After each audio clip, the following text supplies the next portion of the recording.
Balita naman po sa lalawigan mga kapatid. Sugatan ng isang batang lalaki matapos lapain ng aso sa Kalasyaw, Pangasinan. Naglalaro ang 4 na taong gulang na bata sa kalsada ng suguri ng isang aso.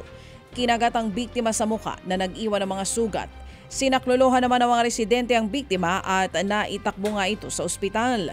Sinagot ng may-ari ng aso ang pagpapagamot ng bata sa ospital kabilang ang pagpapaturok ng bakuna kontra rabies.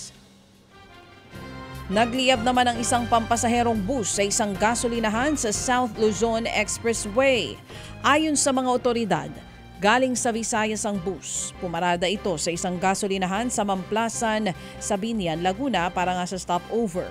Doon na biglang nagliyab ang bus. Nagtulong-tulong ang mga bumbero at gwardya para maapula ang apoy. Wala namang nasaktan dahil walang sakayang bus nang magliyab ito. Iniimbestigahan pa ng Bureau of Fire Protection ang sanhi ng sunog. Patay naman ang mag-ama at ang isa pa nilang kaanak matapos matrap sa isang underground tunnel sa Balingasag, Misamis Oriental. Narecover ang katawan ng mga biktima sa iba't ibang bahagi ng tunnel noong Lunes. Dinala sa ospital pero naideklarang dead on arrival. Base sa investigasyon, naguhukay ng ginto ang 3 sa man-made tunnel na may lalim na halos 30 talampakan. Suffocation o hirap sa paghinga ang hinihinalang ikinasawi ng 3 dahil na rin umano sa amoy gasolina at usok sa loob ng tunnel.